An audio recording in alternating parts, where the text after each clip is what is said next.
Good day to everyone. Today we're going to be discussing about the plasticity of soil, the Atterberg limits, activity, and plasticity chart. When clay minerals are present in fine-grained soil, that soil can be remolded in the presence of some moisture content without crumbling. This cohesive nature is because of the absorbed water surrounding the clay particles. In the early 1900s, a Swedish scientist named Albert Maurits Atterberg developed a method to describe the consistency of fine-grained soils with varying moisture contents. The behavior of soil can be broken down into four basic states: the solid, semi-solid, plastic, and liquid. At a very low moisture content, soil behaves more like a brittle solid. When the moisture content is very high, the soil and the water may flow like a liquid. Hence, the soil may have a behavior of a solid, semi-solid, plastic, and liquid, depending on the amount of moisture. The moisture content in percent at which the transition from solid to semi-solid takes place is defined as the shrinkage limit. The moisture content at the point of transition from semi-solid to plastic is the plastic limit. The moisture content at the point of transition from plastic to liquid is the liquid limit. These are known as the Atterberg limits. Now let us talk about the liquid limit or LL. This is a liquid limit device. This device consists of a brass cup and a hard rubber base. For a liquid limit test, a soil is placed in the cup. A groove is cut at the center of the soil path using a grooving tool. Then, with the crank-operated cam, the cap is lifted and dropped from a height of 10 mm. The moisture content in percent required to close a distance of 12.7 mm or 0.5 inch along the bottom of the groove. After 25 blows, using a device consists of a brass cup and the hand rubber base is defined as the liquid limit test. This is a soil path before test, and this is the soil path after test. You can see that distance of 12.7 mm or 1/2 inch groove was closed here in the figure. The procedure for the liquid limit test is given in ASTM test designation D4318. It is difficult to adjust the moisture content in the soil to meet the required 12.7 mm closure of the groove in the soil path at 25 blows. Hence, at least 4 tests for the same soil are made at a varying moisture content to determine the number of blows N required to achieve a closure varying between 15 and 35. The moisture content of the soil in percent and corresponding number of blows are plotted in a semi-logarithmic graph paper, as you can see here on the screen. The moisture content in percent is in arithmetic scale and the number of blows is in the logarithmic scale. This is an example of flow curve for a liquid limit determination of a silty clay. Since we are testing a soil, our resulting graph is a curve, but for the simplification of our computation, we will assume the resulting graph is a linear. The flow index is the slope of our flow curve. The formula for the slope index is equal to IF equal to W sub 1 minus W sub 2 over logarithmic of N2 over N1.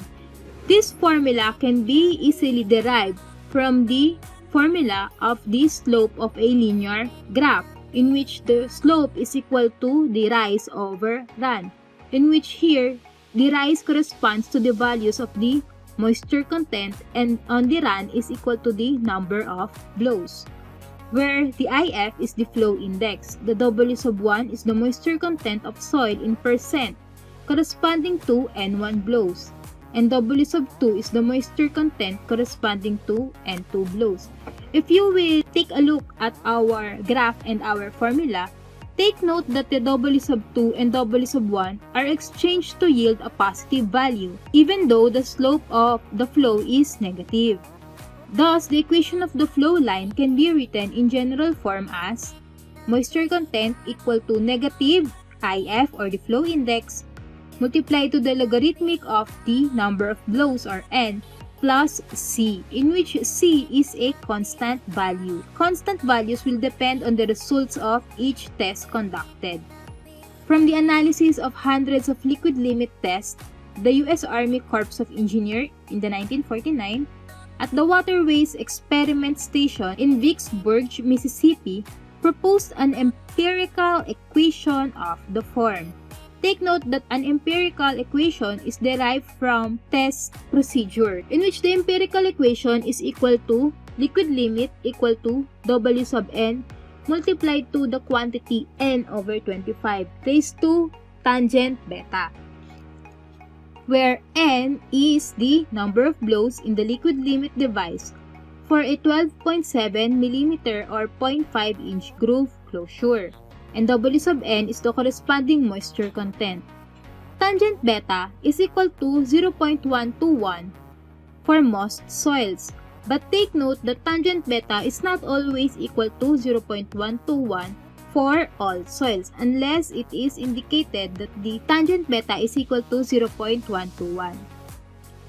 This empirical formula derived generally yields good result if the number of blows is between 20 to 30.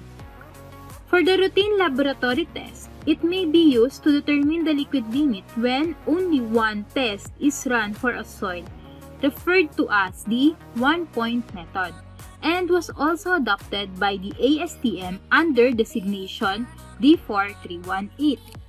The reason that the one-point method yields fairly good result is that a small range of moisture content is involved when the number of blows is between 20 to 30. Another method of determining the liquid limit that is popular in Europe and Asia is the fall cone method, or the British standard BS1377. In this test, the liquid limit is defined as the moisture content at which a standard cone of apex angle of 30 degrees and weighs 0.78 Newton will penetrate a distance d equal to 20 mm in 5 seconds when allowed to drop from a position of point contact with the soil surface. Due to the difficulty in achieving the liquid limit from a single test, using the fall cone method, it is suggested to conduct 4 or more tests at various moisture content to determine the fall cone penetration D. A semi-logarithmic graph can be plotted with moisture content in percentage values versus the penetration D in millimeter. The penetration D in millimeter is in the logarithmic scale, and the moisture content is in arithmetic scale. Even though the results of our test is not linear, it will be assumed that it will yield a linear graph. The plot results in a straight line. The moisture content corresponding to D, or the penetration D, equal to 20 mm is the liquid limit of the soil. Here is a photograph of a fall cone apparatus. The plastic limit is defined as the moisture content in percent at which the soil crumbles when rolled into threads of 4.2 mm or 1/8 inch in diameter. The plastic limit is the lower limit of the plastic stage of soil. The plastic limit test is simple and is performed by repeated rollings of an ellipsoidal-sized soil mass by hand on a ground glass plate. The procedure for the plastic limit test is given by ASTM test designation D4318.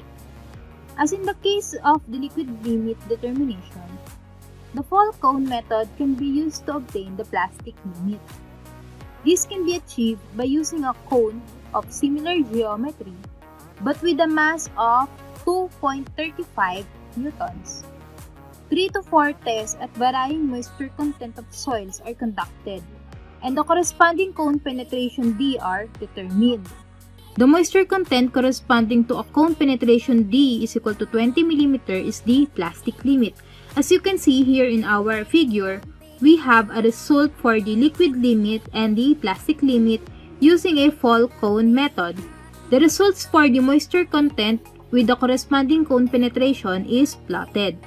The moisture content corresponding to 20 mm cone penetration will be the liquid limit or the plastic limit depending on the graph. So, the difference between the liquid limit and plastic limit using the full cone method is the weight of the cone. For the liquid limit, the weight of the cone is 0.78 newtons, and for the plastic limit, the cone weight is equal to 2.35 newtons. As you can see here in our figure, the liquid limit has a greater moisture content compared to the plastic limit. So, this is evident in the same soil. It is because the water content of a soil in the liquid limit is greater than the plastic limit. The plasticity index or PI is the difference between the liquid limit and the plastic limit of a soil, or PI is equal to LL minus PL. So here in our figure,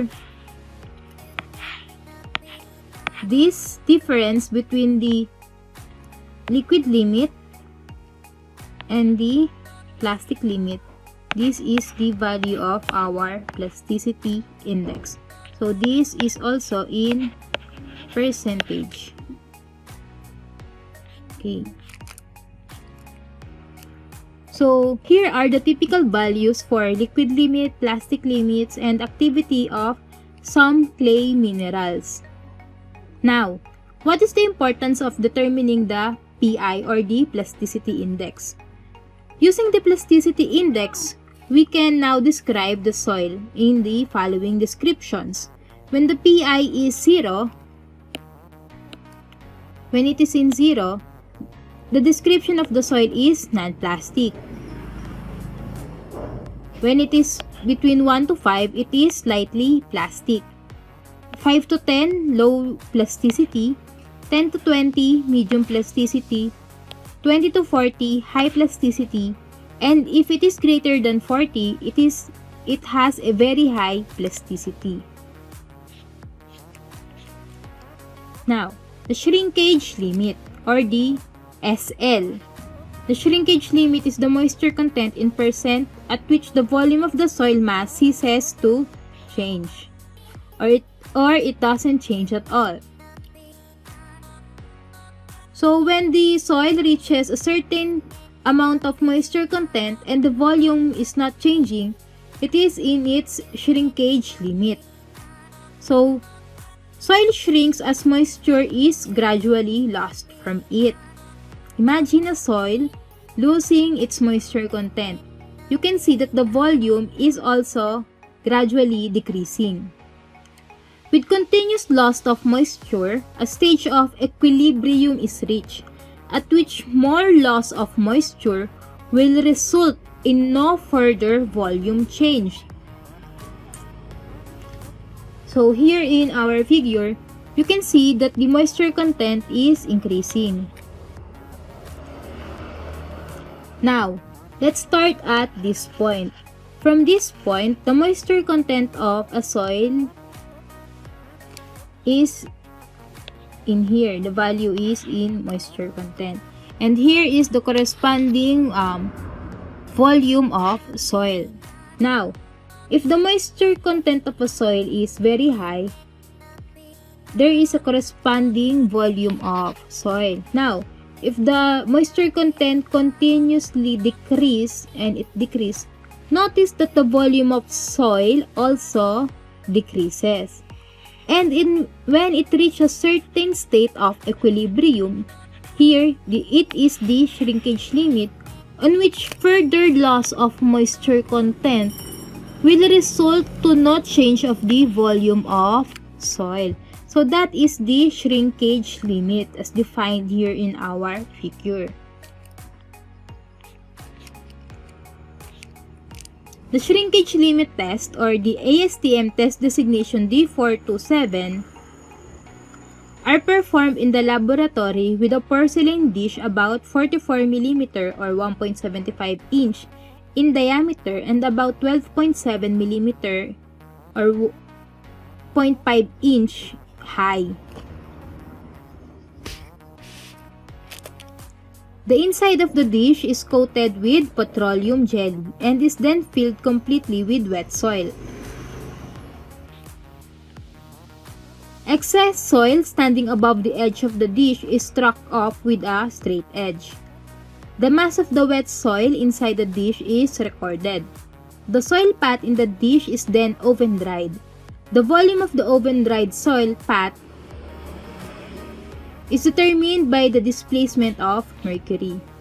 Because handling mercury may be hazardous, ASTM D4943 describes a method of dipping the oven-dried soil pat in a melted pot of wax. The wax-coated soil pat is then cooled. Its volume is determined by submerging it in water. So here in our screen, you can see at letter A, a soil pat before drying. The soil volume is V sub I and the soil mass is M sub 1. And then at letter B, this is the result of a soil pat after drying. Then the volume will be V sub F and the soil mass is M sub 2. Notice that after drying, the volume of the soil decreases because the moisture content was lost during the drying of the soil. Now, when it reaches a certain point in which further loss of moisture content will result to no change in the volume of the soil, then you have achieved the shrinkage limit of the soil. Using the formula, shrinkage limit can be determined as the change in the initial moisture content minus the change in moisture content, where W sub I is the initial moisture content when the soil pat is placed in the shrinkage limit dish, and change in W is the change in moisture content that is between the initial moisture content and the moisture content of the shrinkage limit. Let's go back here in our figure. So, the formula for shrinkage limit is just the shrinkage limit is equal to W sub I minus change in moisture content. This is the shrinkage limit value also in moisture content. So to get the value of the shrinkage limit, we will just subtract the value of the change in moisture content minus the initial moisture content, in which the change in moisture content is the change of moisture content when it reaches to a certain point of shrinkage limit. Yan. As you can see here. So, this initial moisture content minus change in moisture content is equal to the shrinkage limit. The initial moisture content is also equal to M1 minus M2 over the quantity M2 multiplied to the 100%, or the moisture content is equal to weight of water over weight of soil. So M1 is the mass of soil before drying, so it is in moist condition, and M2 is the mass of soil after drying, therefore it is in dry condition. Subtracting the weight of M1 minus M2 will result to the weight of the water, and M2 is the mass of the soil. Therefore, the moisture content is equal to the mass of water over mass of soil. So that's the formula, where M1 is the mass of the wet soil pat in the dish at the beginning of the test, and M2 is the mass of dry soil pat after the test. And also, the change in moisture content is equal to the formula initial volume minus final volume quantity multiplied to the density of water all over M2, or the mass of soil after drying, multiplied to 100%. Where V sub I is the initial volume of wet soil pat that is inside the volume of the dish in cubic centimeter, and V sub F is the volume of the oven-dried soil pat in cubic centimeter. And the density, next is the density of water in gram per cubic meter. Finally, the formula for the shrinkage limit is given by shrinkage limit SL is equal to the quantity M1 minus M2 over all over M2 multiplied to 100 minus the quantity B1 minus V2, Vf, quantity multiplied to density of water over M2, all over multiplied to the 100. So, another parameter that can be determined from a shrinkage limit test is the shrinkage ratio, which is the ratio of the volume change of soil as a percentage of the dry volume to the corresponding change in moisture content, or shrinkage limit. So, you can see that the deviation is equal to M2 over Vf multiplied to the density of water, where change in V is the change in volume, change in M is the corresponding change in the mass of moisture. It can also be shown that the specific gravity is equal to 1 all over 1 over shrinkage ratio minus the quantity shrinkage limit over 100. So now let us discuss about the liquidity index, or the LI. Liquidity index is the relative consistency of a cohesive soil in the natural state and can be defined by the ratio that Li is equal to the moisture content minus the plastic limit over the liquid limit minus the plastic limit, where the moisture content is the in situ moisture content of a soil. Let us recall that as the moisture content increases, the soil may behave from solid to semi-solid to plastic, and it may flow like a liquid when it is in its liquid state. The moisture content in percent at which the transition from semi-solid to plastic is the plastic limit, and the moisture content in percent at which the transition from plastic to liquid is the liquid limit, and the difference of the liquid limit to the plastic limit is the plasticity index. The in situ moisture content, or W, of a soil may be equal to the plastic limit or the liquid limit. If the in situ moisture content of a soil is equal to the plastic limit, the value of the liquidity index is equal to 0 if we refer to our formula. And if the moisture content of a soil is equal to the liquid limit, the resulting value of our liquidity index, or Li, is equal to 1. For liquidity index less than 0, the moisture content is less than or equal to the plastic limit. These soil deposits are heavily consolidated soils. For the liquidity index greater than 1, the moisture content may be equal to 1 or greater to 1. These soil deposits are sensitive clay. Another index that is commonly used for engineering purposes is the consistency index, or CI, which may be defined as the ratio of the liquid limit minus moisture content to the liquid limit minus the plasticity index, where the moisture content is the in situ moisture content of a soil. Now, if the moisture content is equal to the liquid limit, refer to our formula, the resulting value of the consistency index CI is equal to 0. And if the moisture content is equal to the plasticity index, the resulting value of consistency index is equal to 1. Because the plasticity of soil is caused by the absorbed water that surrounds the clay particles, we can expect that the type of clay minerals and their proportional amounts in a soil will affect the liquid and plastic limits. Activity is used as an index for identifying the swelling potential of clay soils. Skempton observed that the plasticity index of a soil increases linearly with a percent of clay size fraction finer than 2 micrometers by weight present on it. Skempton further defined the activity A as the slope of line connecting Pi, or the plasticity index, and the percent finer than 2 micrometer by 2 micrometer, expressed as A equal to Pi, or the plasticity index, all over the percent of clay size fraction by weight. Here are some values of the activity of different clay minerals.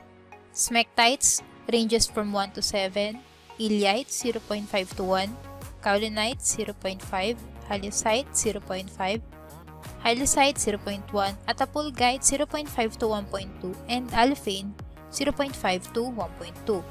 Seed, Woodward, and Lundgren in the 1964 studied the plastic property of several artificially prepared mixtures of sand and clay. They concluded that although the relationship of the plasticity index to the percent of clay size fraction is linear, as observed by Skempton, it may not always pass through the origin. Here on the figure it is shown. Thus, the activity A can be redefined as Pi over the percent of clay size fraction minus the C prime, where C prime is a constant for a given soil. Further, the works of Seed, Woodward, and Lundgren have shown that the relationship of the plasticity index to the percentage of clay size fraction present in a soil can be represented by two straight lines. For clay size fraction greater than 40%, the straight line passes through the origin when it is projected back. In this figure, this is a simplified relationship between plasticity index and percent of clay size fraction by weight. Liquid and plastic limits are determined by a relative simple laboratory test that provide information about the nature of cohesive soils. Engineers have used the test extensively for the correlation of several physical soil parameters as well as for soil identification. Casagrande in 1932 studied the relationship of the plasticity index to the liquid limit of a wide variety of natural soils. He proposed the plasticity chart. The important feature of this chart is the empirical A line that is given by the equation Pi is equal to 0.73 multiplied to LL minus 20. Here on the graph, you can see that the plasticity index is in the y-axis and the liquid limit is in the x-axis. Here is a relationship of the plasticity index and the liquid limit of a wide variety of soil. Given the liquid limit and the plasticity index of a soil, we can identify the soil. A-line is an empirical formula with the equation Pi equal to 0.73 multiplied to LL minus 20. An A-line separates the inorganic silts from the inorganic clays. Organic silt plot in the same region below the A-line with the liquid limit ranging from 30 to 50. The information provided in the plasticity chart is of great value and is the basis for the classification of fine-grained soils in the Unified Soil Classification System. Note that the line called U-line lies above the A-line. The U-line is approximately the upper limit of the relationship of the plasticity index to the liquid limit for any currently known soil. The equation for the U-line can be given as the plasticity index equal to 0.9 multiplied to the quantity LL minus 8. There is another use for the A-line and the U-line. Casagrande has suggested that the shrinkage limit can be approximated using the plasticity chart. Shrinkage limit of a soil can be approximately determined if the plasticity index and the liquid limits are known. This can be done with the following manner. First step is to plot the plasticity index against the liquid limit, such as the point A on the figure. Next is to extend the U-line and the A-line such that they will meet at point B. Point B will have a coordinates of Pi equal to negative 46.4 and the liquid limit equal to negative 43.5. These coordinates can be checked if you will use the equation of U-line and the A-line. Next step is to join the point A to point B. This will intersect on the liquid limit axis at point C. The abscissa of point C is the estimated shrinkage limit. So here, from the figure, the value of the shrinkage limit is between 20 to 40.